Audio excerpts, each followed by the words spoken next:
How are you doing today? Great. Awesome. Thank you for coming. You must love this session, that you have decided to skip your lunch and come here. I hope you ate. Yes? My name is Rashmi Ondapalli, and I'm going to walk you through a lot of things today in this 75-minute session. It's a long session, so I need you to hang in with me. I am also going to hang in with you. So we have a lot of things going on. We will be covering announcements. We will be double-clicking on these announcements, telling you a little bit more about it. It is a 200-level session, so we have a lot of content that's built in a little bit, maybe a little bit more than that. We will be doing some how-to demos. We have a bunch of partner videos. These are not marketing videos. These are how-to videos. So when you look at that, you will know that if you just did that, you could do what you want to do with Virtual WAN. We also are going to have a demo. Of course, you know, there's no session that ends without a demo. And last but not the least, I was thinking how to motivate ourselves to stay together in this hour, the last session of Ignite. So we came up with this magic question, or the mystery question. So instead of asking you a question in the beginning, I'm going to build up a scenario along the way. I'm going to give you hints, and you're going to get hints along the way. There are 4 hints, and we will be inserting it as we go so that, you know, we have some time to recover. And as we go through the hints, at the end, I'm going to divulge a question, which the first 2 answers that are correct, and if you send an email to azurevirtualwan@microsoft.com, you are going to get a prize. So pay attention. It's important to pay attention to the hints, and the question is going to be revealed at the end. So are you ready to get started? All right. Once again, thank you for coming, and we are going to talk about a lot of stuff. So it's lunchtime, and I was thinking about, you know, it's lunch, so some of you have eaten lunch, and some of you maybe not. You love this topic so much that you're here. So the network is kind of like the salt in our food. I mean, if it's right, it's great, life's peachy. And if it's wrong, boy, you feel it. It's painful. Do you agree? Yes. So a while ago, when we were looking at network as a service, one of the things that we started asking ourselves was, how can we make our customer lives easier? How can we make their lives simpler, the network simple?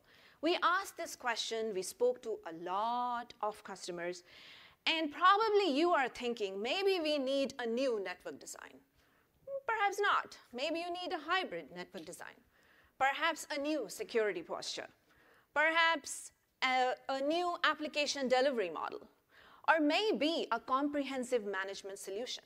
So these are questions that many, many customers are asking.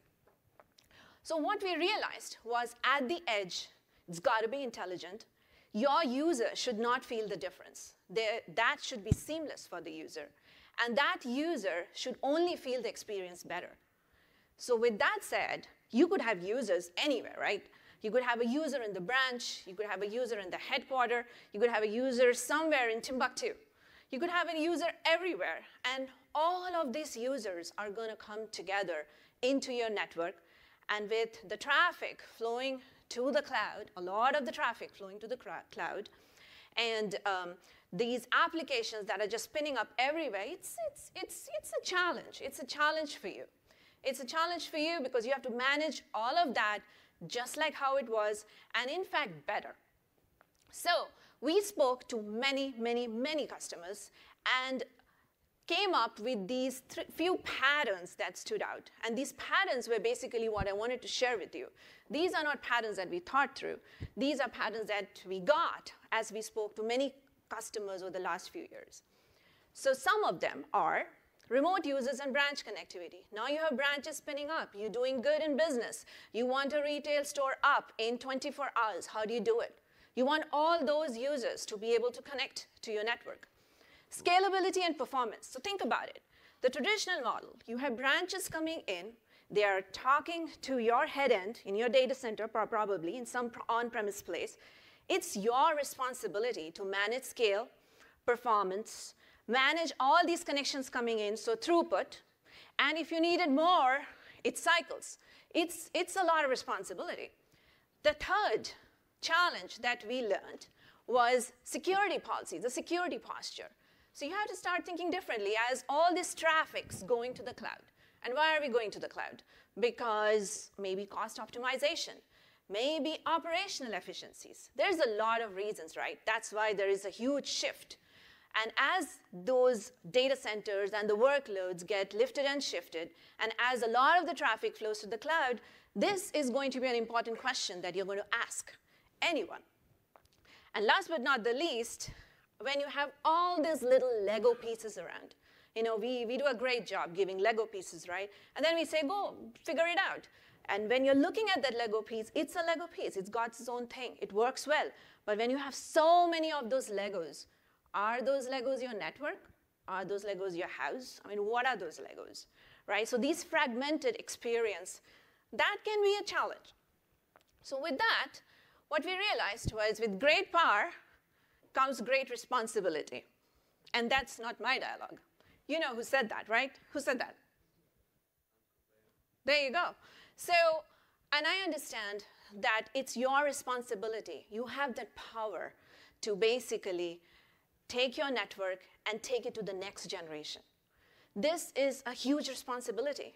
And the 3 tenets where we want to make sure that we help you are the following. Optimal connectivity, and I'm going to double click on it. User experience, so that managing it becomes easier. And number 3, resource and user protection. Any kind of protection. So these 3 are the tenets on which the virtual WAN is based on. Okay, this is one of my favorite slides. The reason why it's favorite is because I love talking about our physical infrastructure. So over the last few years, we have grown this massive, massive physical infrastructure, all because of you.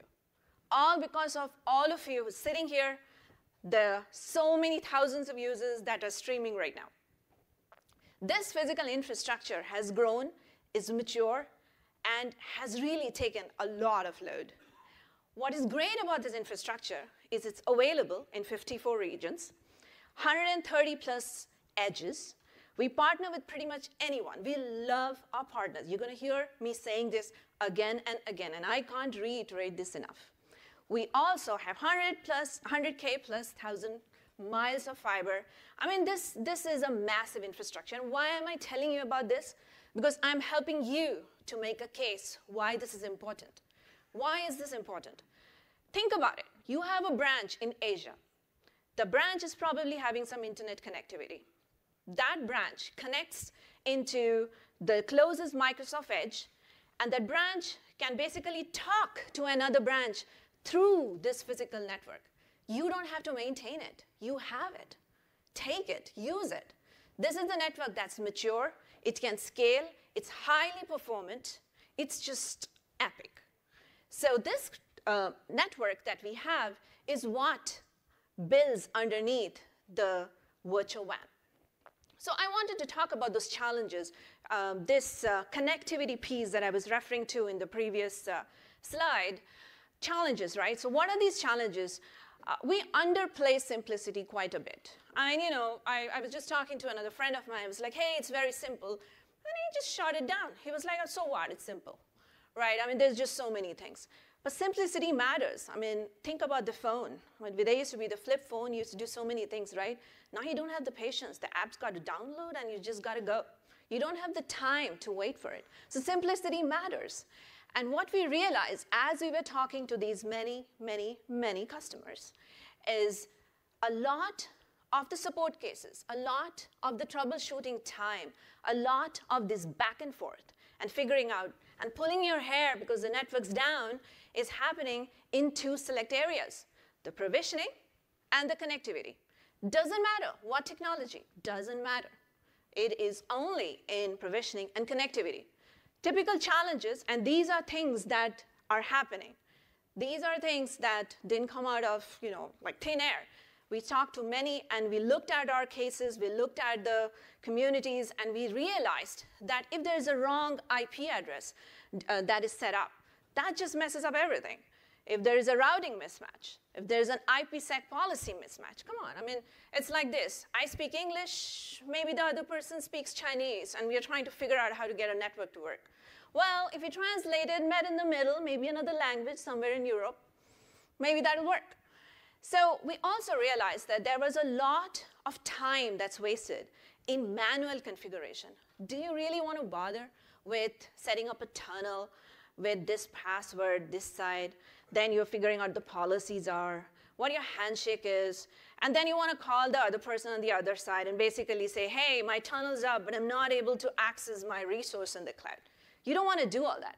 You want to focus on your business. You want to grow it, so you want the network to be just up, running, ready to go. If there is a retail store, if there is a manufacturing store, if there's a healthcare center that needs to come up, you don't want to lose that business. Every minute is expensive for you. So what we realized was if we could address these connectivity challenges, also the capacity, I forgot to mention that one, capacity and scale. Now, every time you go to a certain limit, and if you have a lot of users coming, that shopping time, that's when the problem starts. You want to scale, you just want to burst, and then you want to come back, right? So when you need that kind of scale, it's very hard to do it on the fly. You also want resiliency. You don't want to know that, hey, I'm not able to access my website. Oh, give it a few minutes. No one has that kind of time. I don't have that kind of time. I look at a shopping website. I want to shop now. I don't want to wait for it. So these were the connectivity challenges that we gathered from talking to our different customers. And we realized that if we could simplify it, provide the ease of use, bring it together, figure out a way to manage all these resources, that would be great. The picture that you see is actually, I don't know to call it a complicated picture or a simple picture. It's one of the simplest I could find. There are spokes out here, and you see the workload in these spokes, assuming that you know how to provision these resources in Azure. You see a hub up there, right? You have a farm of firewalls. You have a few, couple of buttons, endpoints that are connectivity endpoints. Well, we've simplified it, right, in this slide, that those are the two endpoints. But think about it. If you have to manually configure, figure out what the other end is, provision it, it is a lot of time. It probably is about 70 to 80% of the time. That's why we realized that we could look at these challenges and either look at it as challenges or take it as opportunities. These are the opportunities that we address in Azure Virtual WAN. This year, our focus is to be on connectivity. So that's why we have put in a lot of thought after talking to you during public preview as well. There's a lot of customers that have used it. They've given us feedback, so we've probably seen some new windows and new things, right? We didn't cook that up. That came out of all the feedback we got. So what we realized was in connectivity, we have simplified the setup. We have automated the connectivity with our partners. Of course, if you want to go manual, that's an option. But I talk about the partners in a bit. And in that slide, if you don't see one of them, then most likely we are talking to them. And you can just go to them and ask, hey, are you working with the Virtual WAN team? Or you can just come to us and we'll have a three-way. But the point is, we have automated that connectivity. No longer you would have an on-premise system that you have configured, and then you're figuring out, okay, I have all this Azure configuration, but everything seems right. What do I do now? You don't need to do any of that. You click two buttons, you're done. That connectivity automation, that's our goal, to get to all of those devices. So help us. We also are striving for a single pane of glass. Now, almost a single pane of glass. This is an Azure view. But the goal is to kind of bring anything that you need in your network, so network as a service, to you. It has built-in resiliency, as well as SLA, of course. Everything comes with that. And scale. You don't have to worry about the scale in the head end. What we are going to announce today is the baseline. We're going to do more.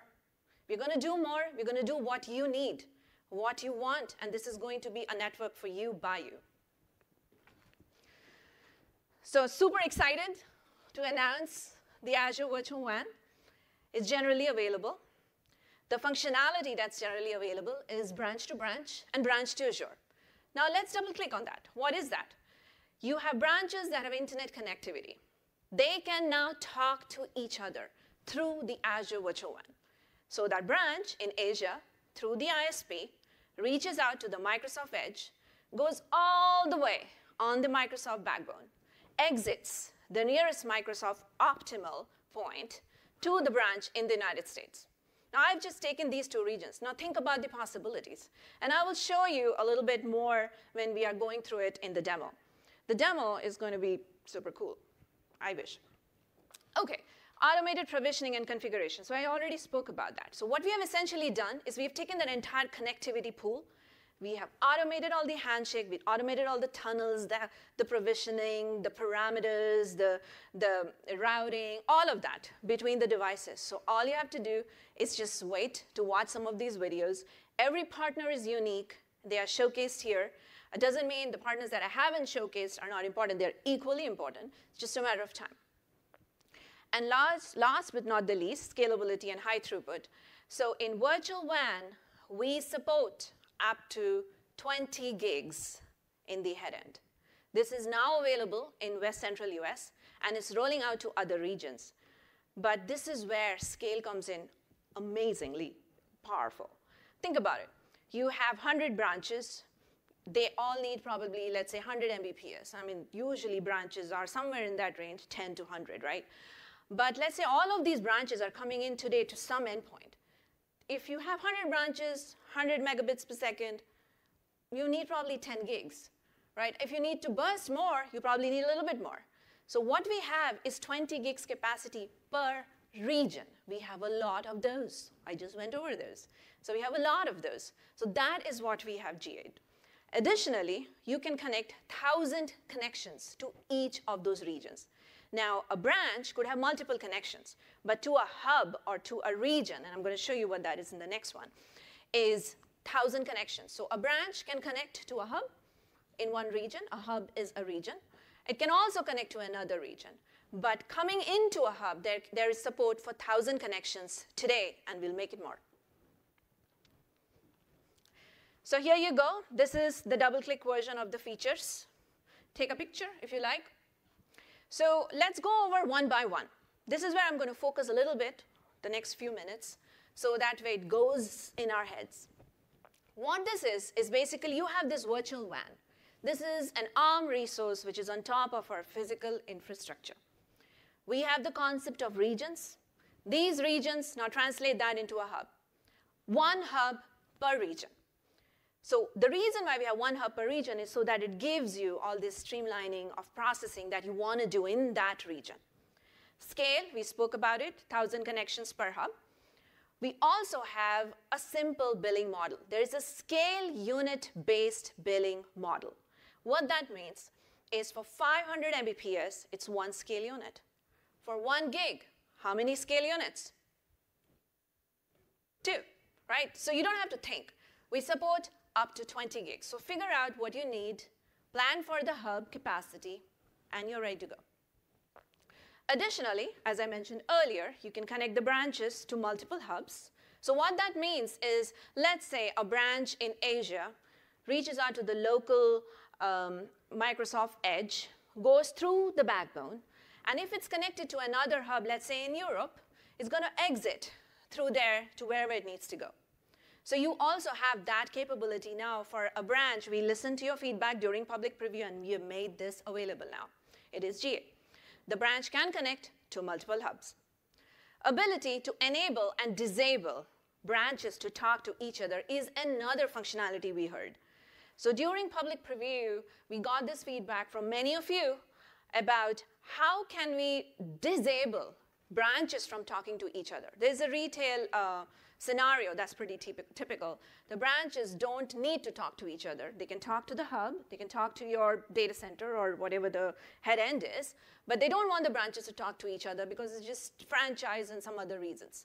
So you also have that option. There is an enable, disable flag in configuration in the WAN portal that you can on or off. So that's also available for you. Super pleased to be able to finally talk about this feature. We support IPv1 and IPv2 IPsec coexistence now. This has been a long-standing request. And we have finally made it happen in the virtual WAN. So what that means is folks that could not participate due to IQ1 reasons in public preview, please go ahead. This is now GA. And it coexists, so you can mix and match. Setting up of virtual hub routes is the next feature I want to talk about. What that is basically you have all this traffic coming into branches, right? You're just not coming to connect.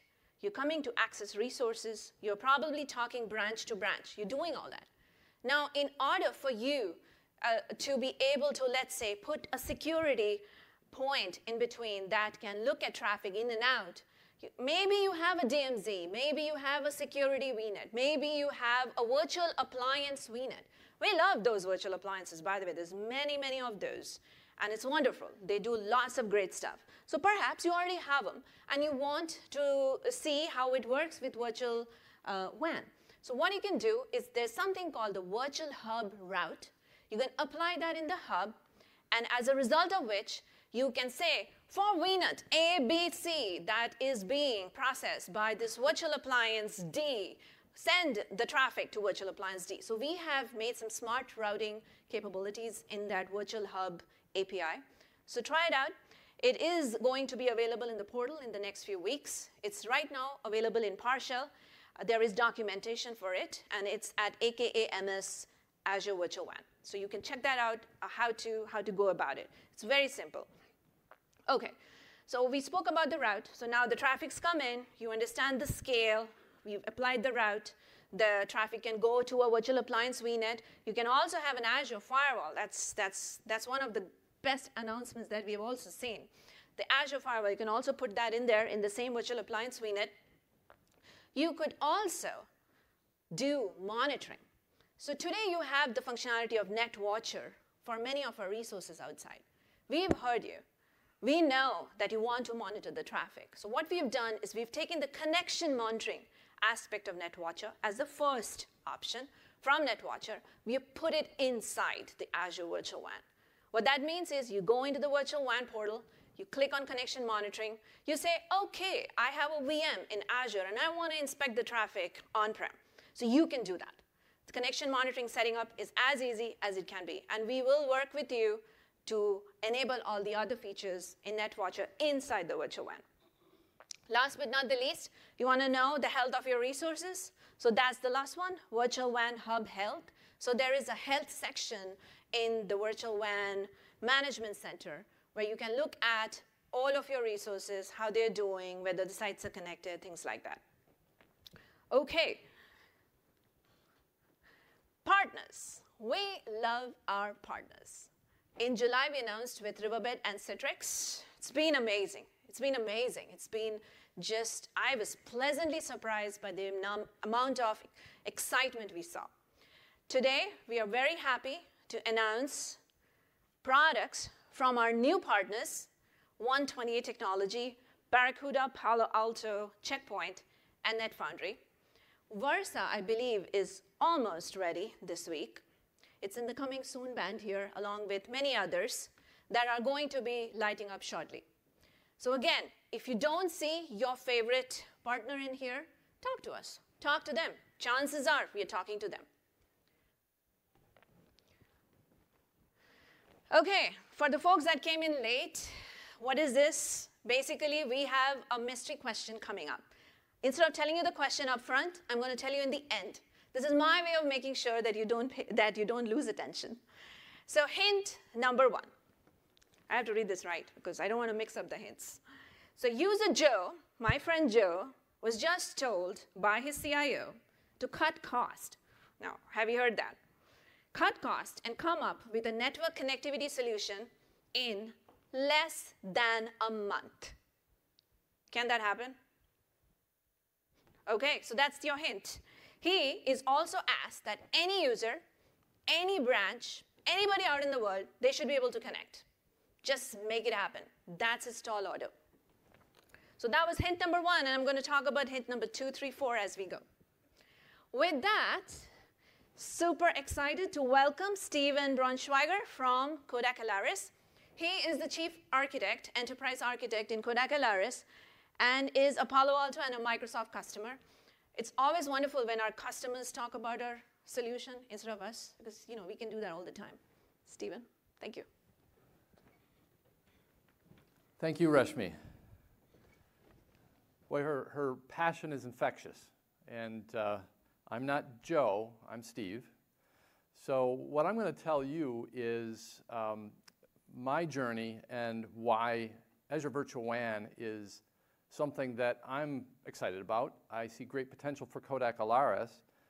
My journey started when I had my first meeting with Rashmi about 18 months ago and saw that passion there, saw an alignment with Kodak Alaris' strategy, took that back to my leadership team, kind of reflected Rashmi's passion, and the feedback I got, one from my director of infrastructure, Darlene. She said, sounds really cool, but build me a very compelling business case.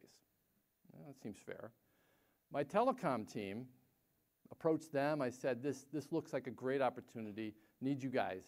And they said, I'm really skeptical. Prove it.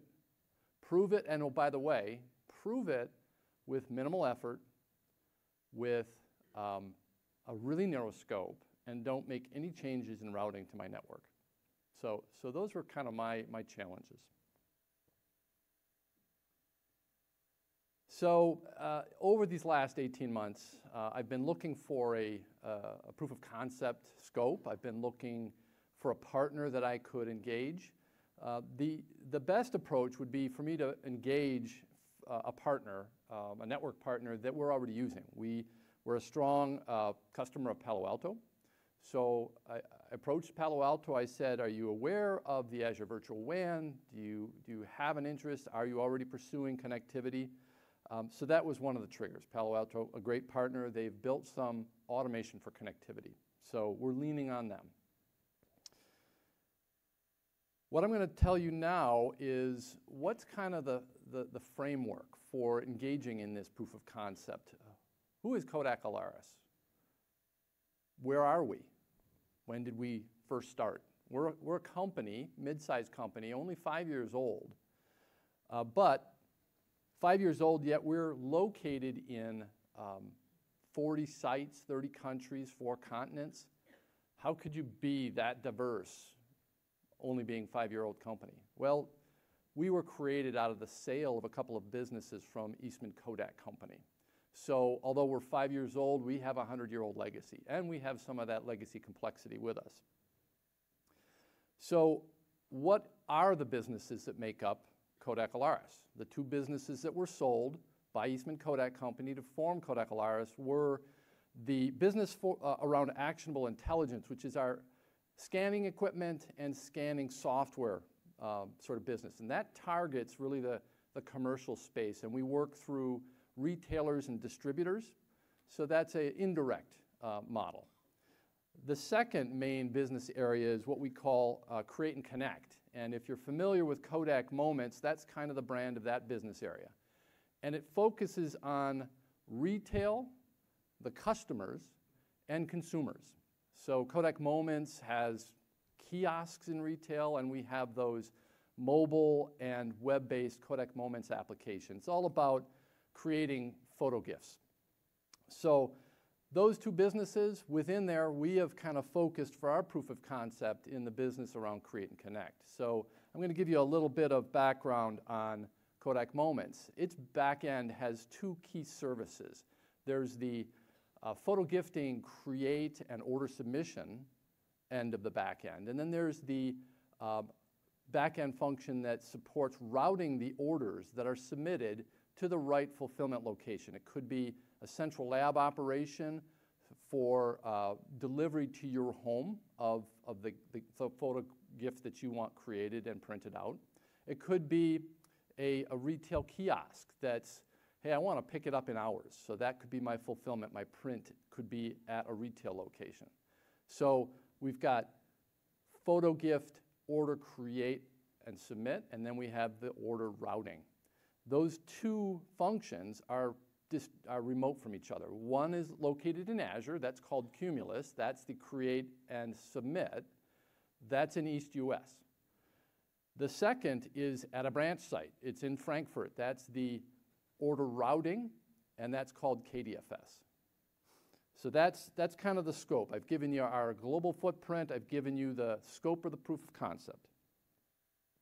Now, what kind of informs all of this? What's the framing on this? It has to, in order to meet Darlene's challenge, give me a compelling business case. It has to meet our key business drivers. It has to support the strategy which I own and make sure that our major investments align with. I'm going to focus on the strategy because they directly align with the business drivers. First, we have kind of a bias towards cloud first, OpEx versus CapEx. That's kind of a bias. It's not an all or nothing, but that's a bias. Secondly, we prefer managed services over infrastructure and self-managed. Third, we kind of align, and I'm going to lean on an analog that Reshmi gave earlier. I've actually got many diagrams that are called Lego diagrams. So my motto is fewer Legos is better. So that kind of drives us towards key vendor, best of platform, not best of breed. Best of breed creates application explosion and a lot of complexity in interconnects. Use the cloud network and get to it as fast as you can. So it's sort of get to the Azure edge as fast as you can. And why Azure for us? That's our preferred platform. We have so many of our workloads there already. And then how do we introduce change? Change is stressful. I think I didn't have gray hair when Reshmi and I first met. I do now. Change is continuous. You have to embrace this. I kind of like gray hair, so I guess I'm okay. So it's fast change, iterative, small in scope, and relentless. You have no choice. So my infrastructure journey, we were created as a company, Kodak Alaris, 5 years ago in September. And our challenge at that time was we are sort of kind of tightly integrated with Eastman Kodak, which sold our businesses. We need to separate. So the first 3 years was all about separating from Eastman Kodak. And so those 3 years were deploy ERP, get off of SAP, get onto Dynamics AX, Microsoft's ERP solution. And we deployed that in a record time, 3 years, in Azure Infrastructure as Service. The second thing I'll call out during that sprint to independence from Eastman Kodak Company was let's kind of lift and shift or replace and focus on that cloud first. Cumulus backend that I talked about earlier, that was an on-premise application. We refactored that and shifted it into Azure, and that's in East US. Now, after we reached independence a couple of years ago, it's been all about optimizing. Cost optimization, performance optimization, simplification. So that's my journey. It's like we just reached independence. Now what? Well, now you just had it easy. 3 years of a cakewalk. Now it's all about just double speed and getting to that optimal footprint. So the proof of concept. Right now it's non-prod only. It's very narrow in scope. We actually implemented this over the last 2 weeks. We have connected. We have connection monitors in place. The focus was to connect Cumulus and KDFS, which were basically internet-facing, quite remote from each other, over the Azure Virtual WAN. And we were able to do that rather quickly. I'm now going to shift right into, that was kind of the framing. Now let's get into the proof of concept. The proof of concept, current state shows Cumulus connecting to KDFS, Cumulus up in the upper right, KDFS in the bottom, over the internet. There's no quality of service on the internet, and they were experiencing and have experienced, I'll call it variability in latency and in packet loss. It isn't always there, but it occasionally occurs, and it's been disruptive when it happens. So the next slide shows, well, what if we redirect the Cumulus traffic through the Azure Virtual WAN to KDFS? That means the Azure app has to be integrated into a VNet to go across the private address space. We need to implement an Azure Application Gateway to be able to see the private address of KDFS RESTful interface that it's going to connect to. So that's what this picture shows. Where could we go? That phase one is our current proof of concept. That's in place. We're monitoring the network latency and the packet drops. Where I could see us going is why not move the network perimeter services into the Azure Hub. This is a natural. It then moves from care and feeding of on-premise network perimeter devices to leveraging a service. Ideally, this would be services versus IaaS in the hub. That's kind of my shameless ploy to influence the priorities in the Azure Virtual WAN. The next slide would be, what could we do next? And we're actively looking at this now. Could we move KDFS from Stuttgart, kind of a refactor and lift into Azure, and co-locate it in the same region as Cumulus, still leveraging the hub for network perimeter services? That would be a great opportunity. Could we connect more securely to kiosks out in the field at major retailers using the point-to-site connectivity into a hub, rather than a VPN concentrator, more infrastructure care and feeding? Opportunities for us. Then where are we going after that? This is kind of a vision where that narrow scope proof of concept, which, by the way, we've been able to implement with minimal labor, with very narrow scope, with no disruption to our current network routing. So that met those needs, although there's lots of learning that's along the way, and opportunities for feedback to Palo Alto and Microsoft. That's part of a proof of concept. In this picture, why couldn't we take all of those 40 sites and connect them as branches into the Azure Virtual WAN? Predominantly, we have a lot of very small branch sites, and there's not a lot of workloads there. We don't have big, heavy data centers. From inception, we were really looking at the cloud-first model. So let's connect those branches into the Azure Virtual WAN. And our opportunity is we could potentially reduce our networking costs by up to, I'll say conservatively, 25%, reduce our networking by 25% by leveraging Azure as our WAN. So that's our journey. We see more coming. The proof of concept has been so far fairly successful. Microsoft and Palo Alto support has been amazing. So now I'm going to turn it back to Reshmi, and I'm going to remind you that there's another hint coming.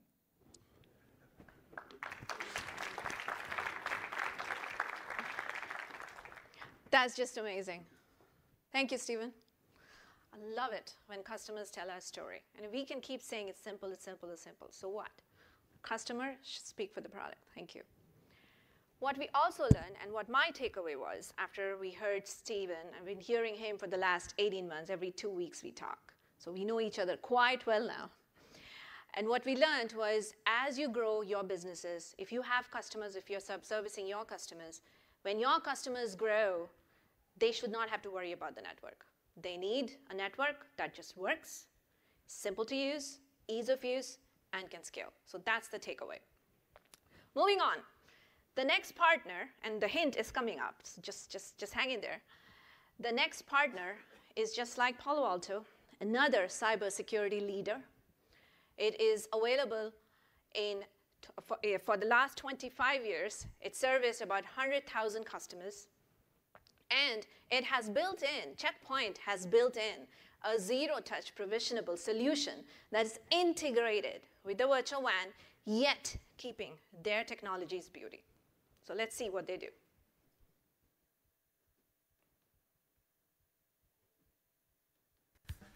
Checkpoint is the leading cybersecurity vendor that provides advanced threat prevention to over 100,000 customers worldwide on mobile, cloud, and on-premise infrastructures. As the most innovative pure security vendor in the industry, Checkpoint has been awarded NSS Recommended Solution year after year since 2011 and is continuously named a leader by both Gartner and Forrester. In the following demonstration, we will use Microsoft Virtual WAN to connect a site protected by a Checkpoint gateway to the Virtual WAN mesh, allowed secured connectivity to other sites and to cloud assets. In your Azure portal, we can see that initially there's only one site connected. Using Checkpoint Smart Console, you can log in to your Azure account, and then on the connection screen, add a new connection to the newly added site that is protected by a checkpoint gateway. You now need to provide several simple parameters that will define the newly connected site. This includes the resource group, the WAN identifier, the Azure Hub region, the new gateway that we are connecting, and various details on BGP connectivity. Once you click Create, the site is automatically connected to the VPN mesh and BGP is configured. Both sites are now connected via automatically generated IPsec VPN tunnels. The Azure portal now shows all connected sites and branches, as well as connectivity status to the cloud virtual connections.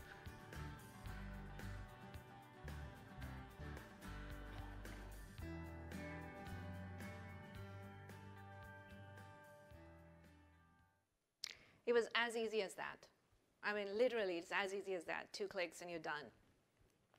Okay, time for the fun time. Hint number 2. So folks that came in and folks that went out and then came back in, I saw, for them. Just to repeat, we have a mystery question at the end.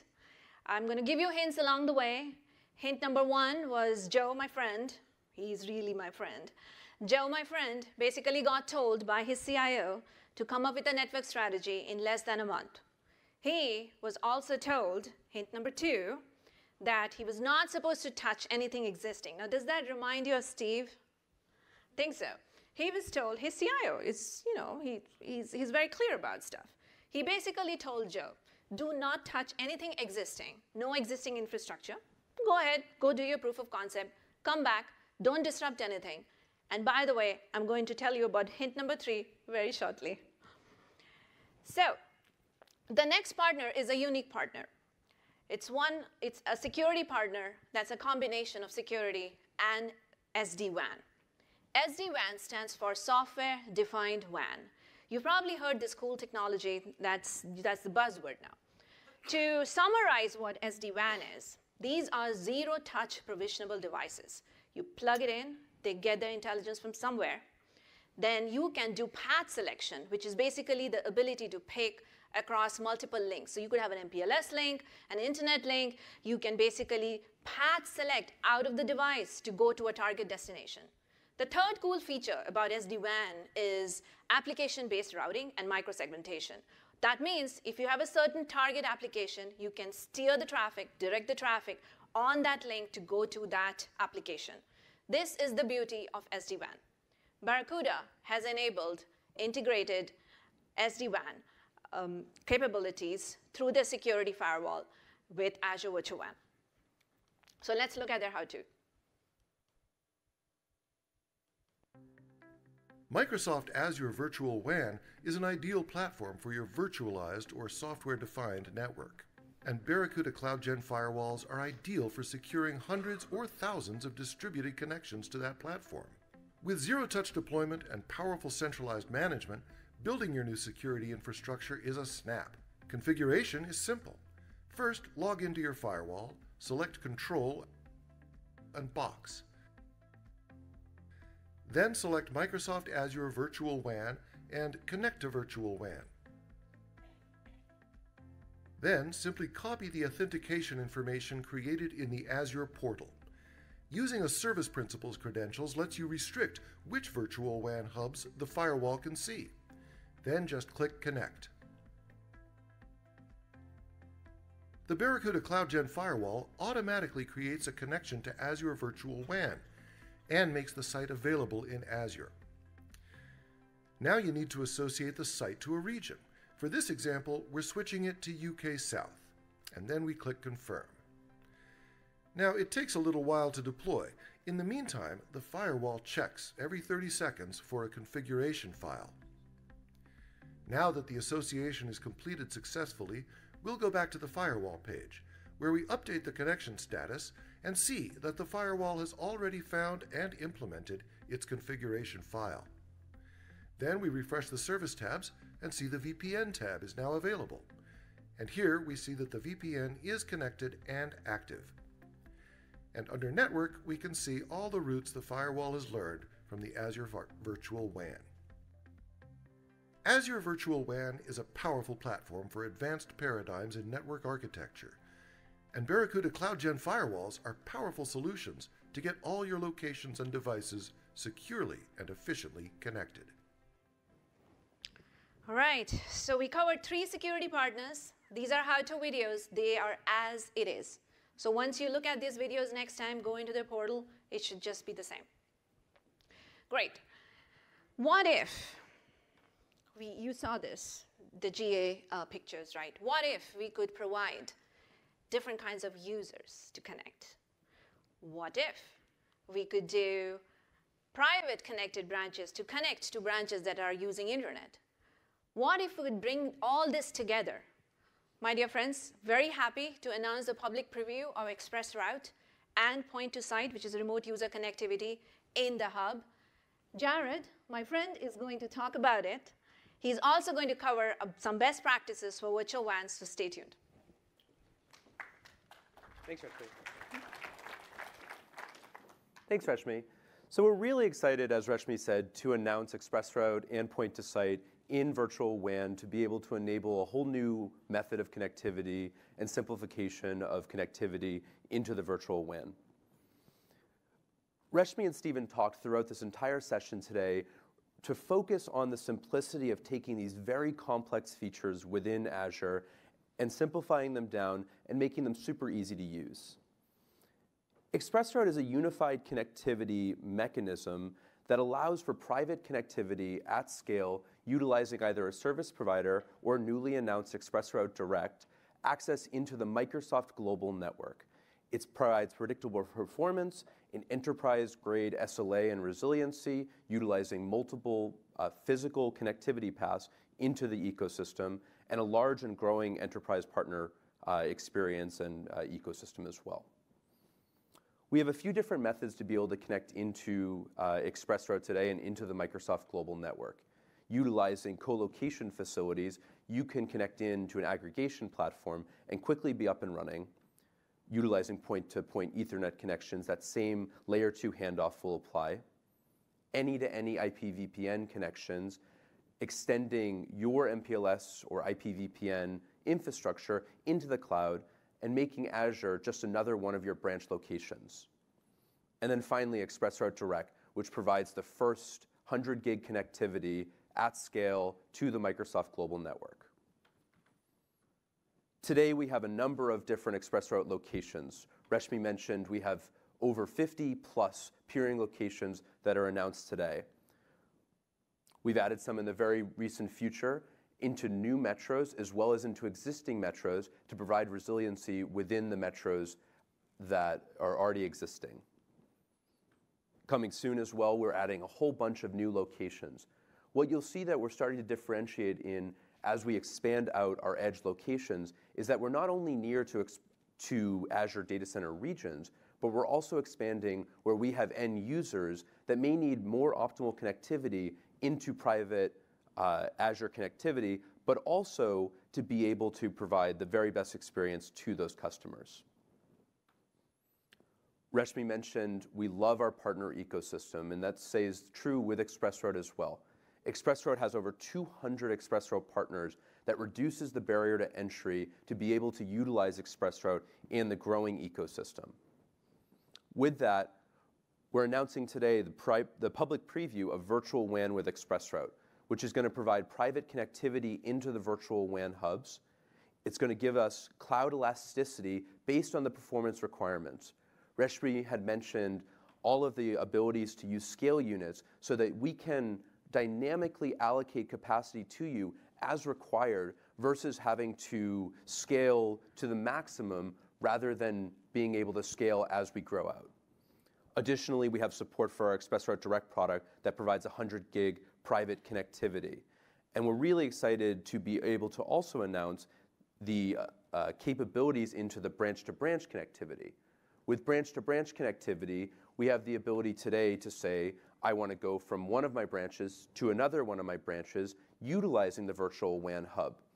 We're extending that feature functionality as well to ExpressRoute and point-to-site. ExpressRoute can be just one connection within the virtual WAN hub, and then I can have many, many virtual WAN branches utilizing site-to-site over IPsec. That gives me a whole new method of connectivity that was never possible within the virtual WAN and never possible within Azure, where I can start on premises using my ExpressRoute private connectivity and then go up the Microsoft backbone and come back down to an IPsec location. It's a whole new method of connectivity that I think is going to be really powerful to connect our major headquarter locations and remote branch locations like retail stores, restaurants, etc.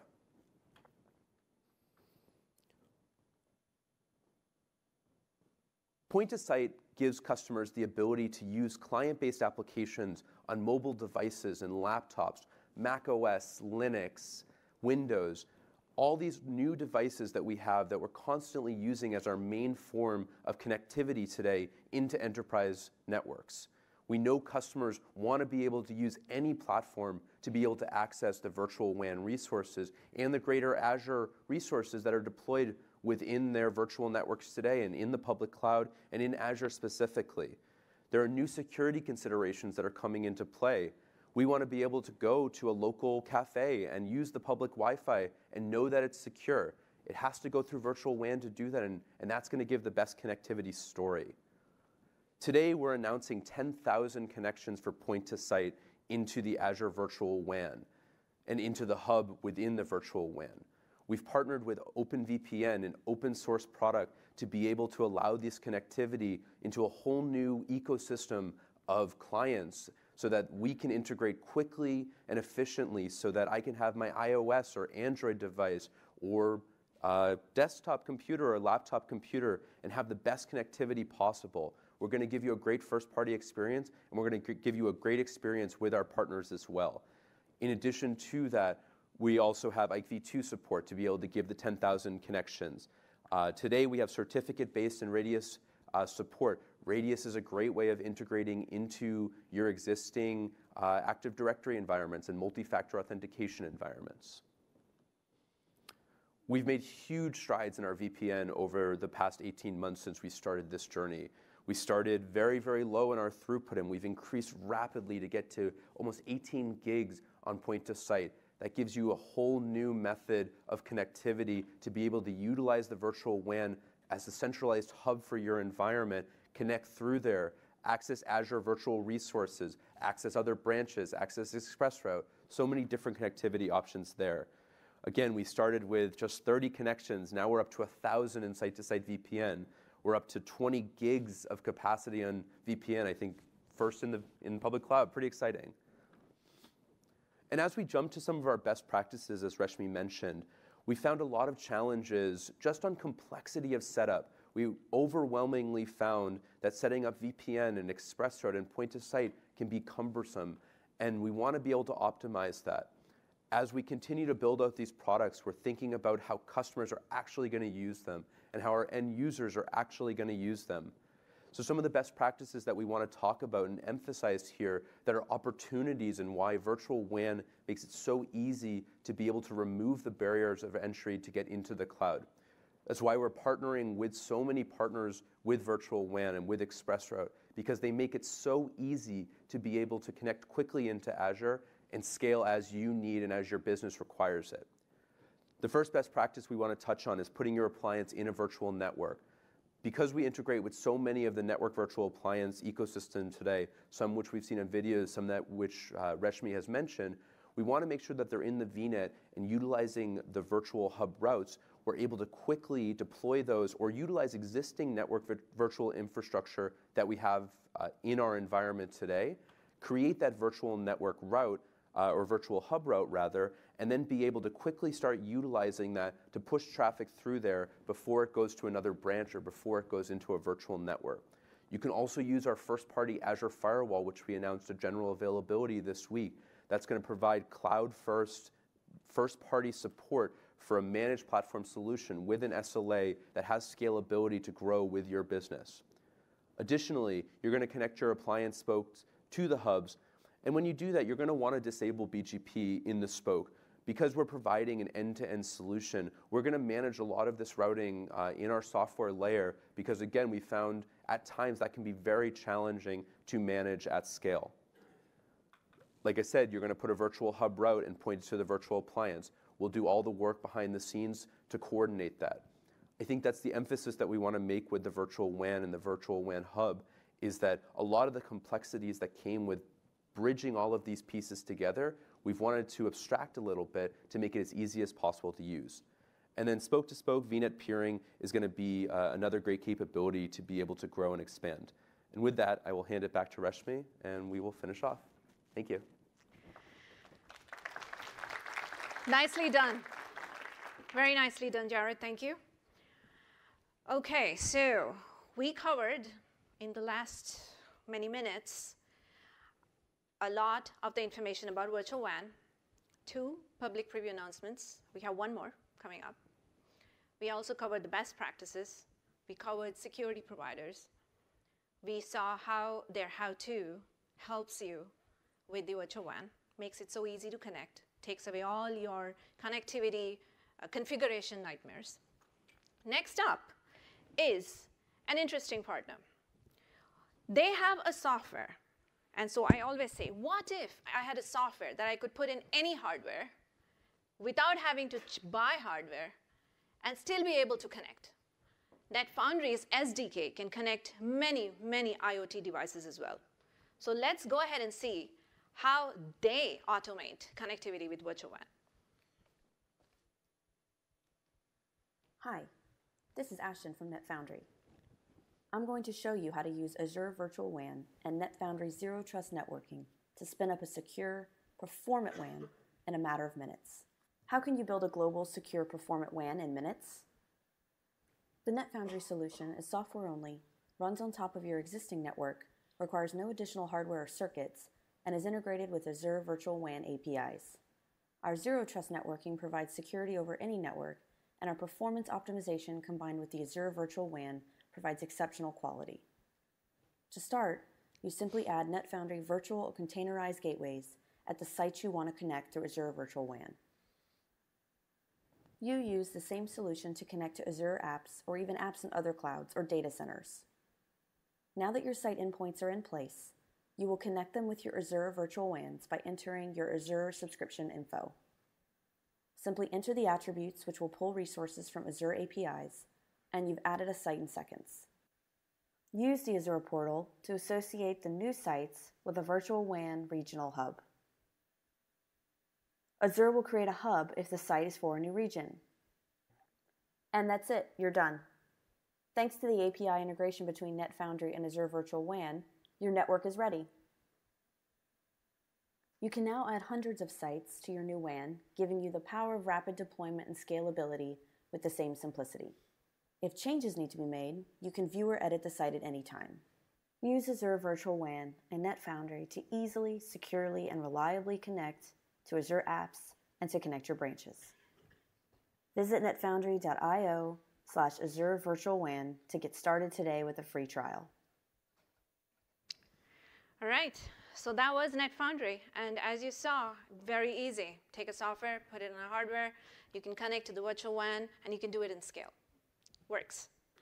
Time for hint number 3. And for folks that came in late, again, we have a question coming at the end. If you answer the right answer, the first 2 answers get a prize. You have to write to azurevirtualwan@microsoft.com. We kept it easy.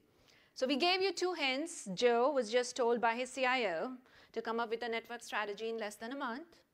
He was told, don't touch the system. Go do your proof of concept. I need that going. Hint number 3. He was expected to keep his MPLS connectivity and find a way to do 100 internet-connected branches to talk to the private connectivity endpoints as well. Well, that's a huge hint, right? We just finished Jared's session. So I'm leading you to the question, but we have 1 more hint coming up. So let's switch gears, and let's talk about the next partner. They make session smart routers with multi-hop, multi-node, hyper-segmentation. They have integrated connectivity to Azure Virtual WAN. So let's see how they do it.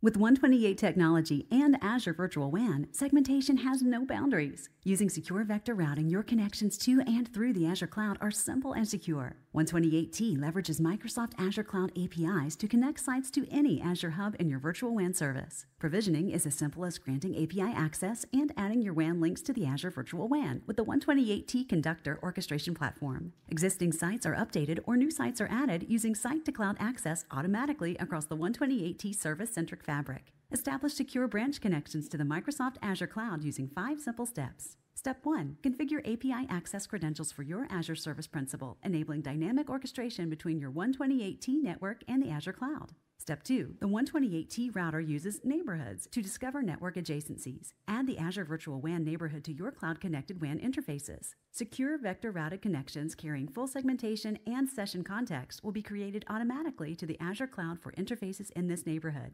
Step 3. Next, the 128T Conductor will inform the Azure Cloud about new connections at the branch site. The 128T Conductor securely and automatically exchanges topology information with Microsoft Azure to ensure branch and cloud reachability is fully synchronized. Step 4. Use the Azure portal to approve the new VPN connection by associating new sites with a virtual WAN hub. As your branch sites are associated, access credentials become available and are dynamically exchanged with your 128T branch using Azure APIs. Step 5. Azure VNet and branch addresses are exchanged dynamically with the 128T solution and reachable as 128T network services. Assign tenants or network segments to this service to grant access globally across your 128T fabric. 128 Technology believes your network and your cloud must work together to meet the needs of your business. That is why we have worked closely with Microsoft Azure to automate and scale with Azure Virtual WAN. The 128T Session Smart Router not only knows your cloud, it enables you to keep in touch. Thank you, 128T. Okay, so moving on, the last preview announcement for today is an awesome announcement. This is O365 control policy, and I want to double click on what that means.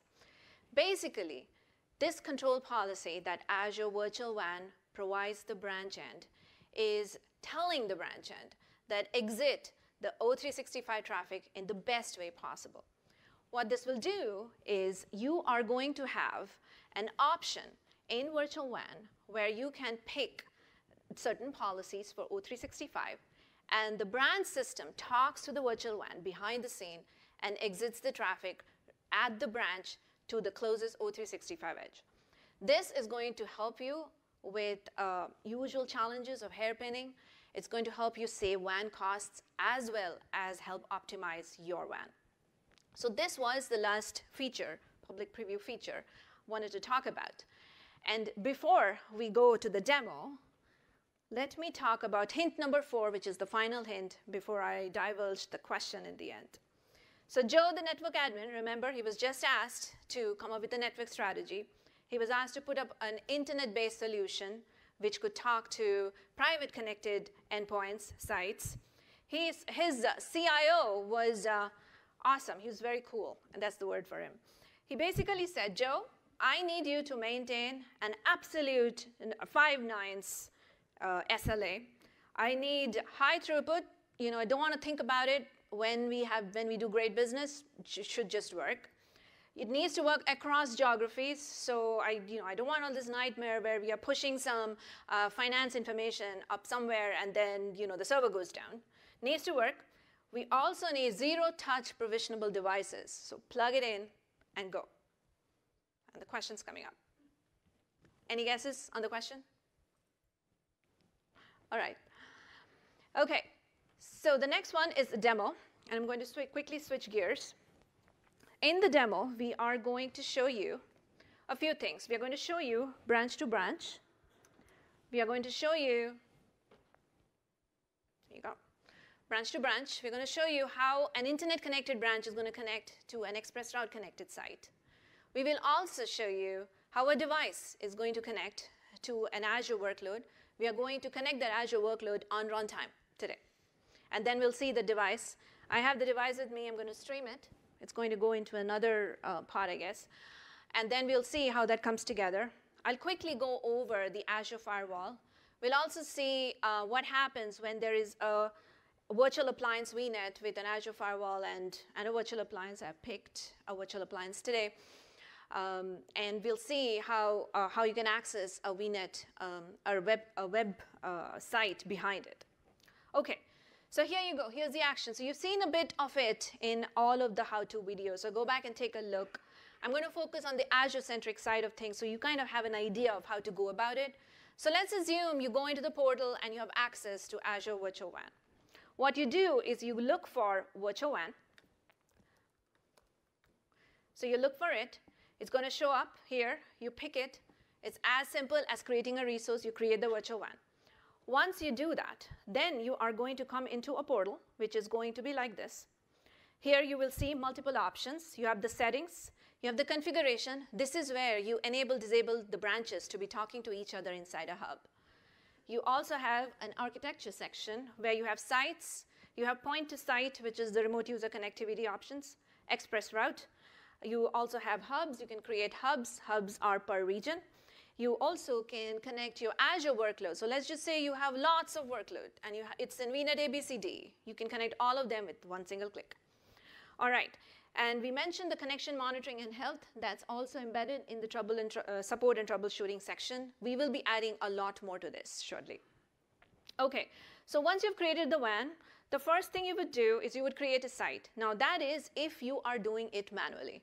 If you're doing it through our partners, you're going into their management pane, and you are clicking a button, which basically does the magic behind the scene. So let's say if you wanted to create a site here because you want to test it out, you want to see, OK, that device provider is not a part of this supported partners yet, and you wanted to just kind of get a feel out of it. What you can do is you can just go create the site. You can go ahead and put in the information. There is, in advanced, you will see BGP information. What that means is this site supports BGP. Any connections going out of that site is supported for BGP. Once you have created the site, then you would associate it to a hub, which means the branches are connecting to the hub. The hub is your region. If you don't have a hub, go ahead and create a hub. So we've thought through it, like what will the user do next?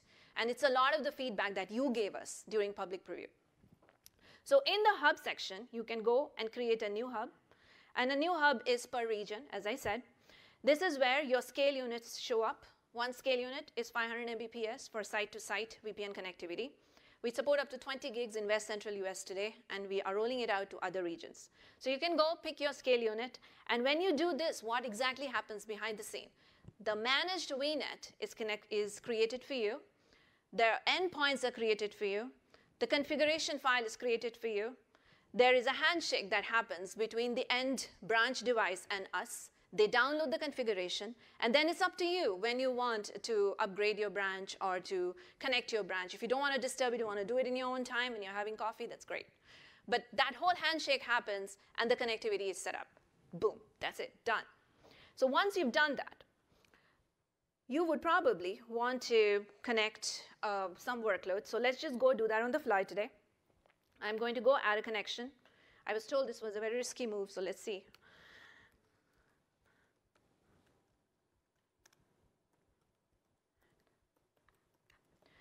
OK, I have to be specific about that. And West US. And the VNet that I want to connect, which is in West US, is a remote VNet. OK. So while that's happening, let it just go. And what I can do is I can show you the other aspects of the dashboard. ExpressRoute. So we heard a lot about ExpressRoute. It's a very, very cool technology, private connectivity. You probably have heard a lot about it, and so continue to explore it. Here we have simplified how you attach an ExpressRoute circuit. All you have to do, you have to find and associate your circuit. A circuit is something that you do out of band. You go ahead, you find your circuit, you authenticate to the right circuit, and voila, it's going to show up out here. Once you have a circuit here that's attached, you would probably want to tell that, OK, all my branches that are connected to this circuit need to go access a VNet here. That means it needs to be associated to that hub. So that's where you're going to associate to the hub. That's as simple as that. That's all it is. In point to site, which is the remote user configuration section of the system, you have to add configuration files. So what that means is you create a profile here, and as soon as you create a profile, you can go and associate it. What I have is I've already downloaded a profile because we knew that there's a lot of content. It's up here in my device. This device is going to connect to that VNet that we just attached, and I believe it's done. Yes, it's done. So we are going to see I'm going to stream my device up to this video here and see what we see. Okay, so now let's look. Let's go ahead and look at the picture where a site in East US in Ashburn. I'm going to RDP into it. And let's go. I hope it didn't log me out.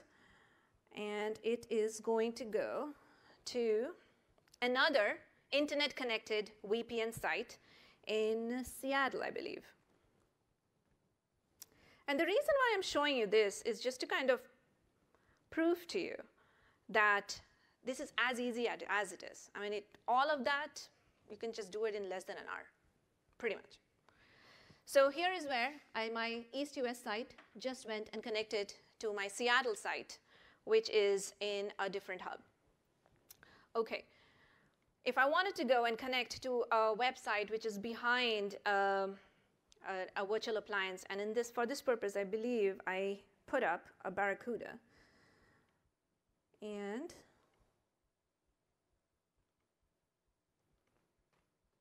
okay. All right, looks like it timed out. All right, no worries.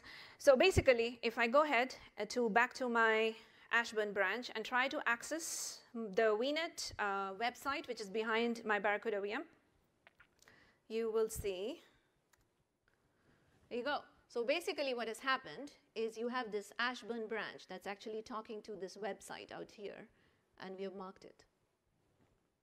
Suppose that. You put your virtual appliance in there. You can also put up a firewall in there, an Azure firewall in there. Oh, and talking of Azure firewall, let's go ahead and look at it. I want to see this. So Azure firewall, I'm just going to quickly do a little bit of a demo for you.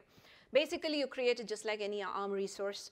You can go into the rules section and you can create different kinds of rules. You have NAT rule collections, you have network rule collections, you have application rule collections. So mix and match, do what you need to do. You can have a combination of firewalls with Azure Firewall, and you can do other virtual appliances. Okay, so now let's go into the Seattle site, because I have a Seattle I have an express route site which is attached to in Redmond, and let's see how we can get to that one.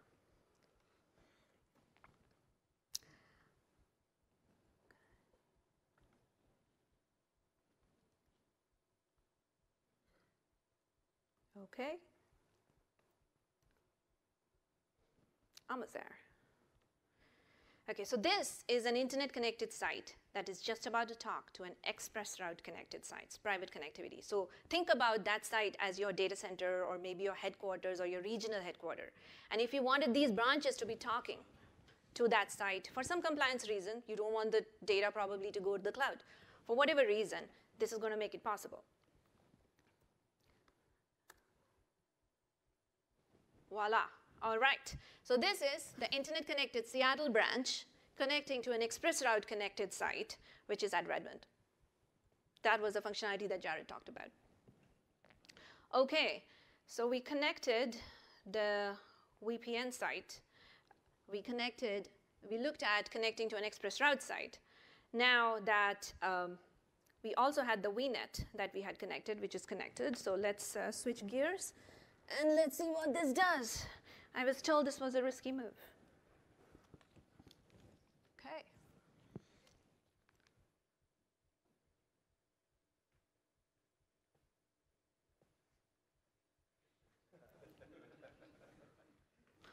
Glad you smiled. Yeah, I was doing that too. Okay. So where is my website?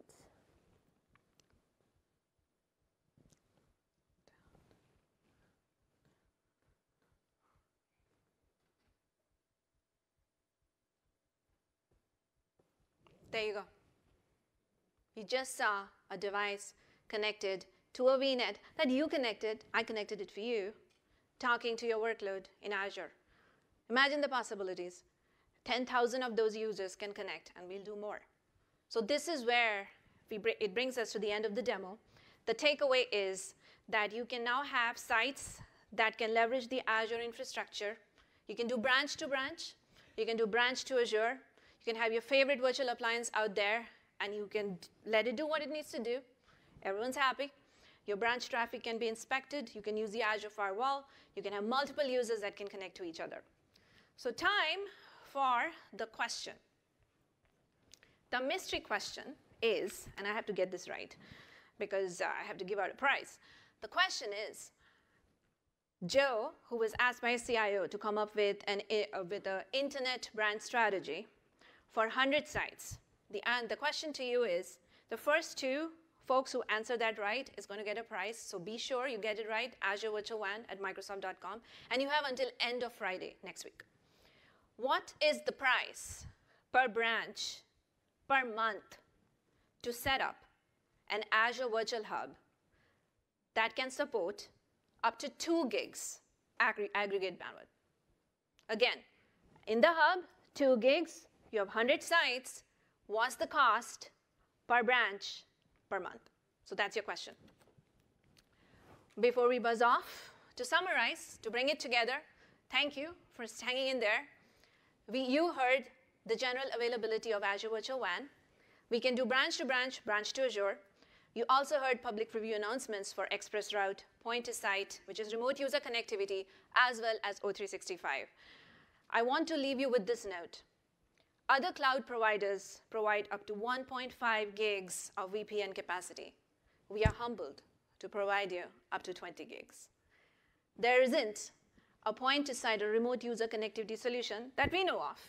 Maybe, but we don't know. We provide up to 10,000 users. We are also the fastest private connectivity throughput provider out there. We support up to 100 gigs now with ExpressRoute. With that, thank you very much. Thanks for hanging in there, and I hope you have a great weekend.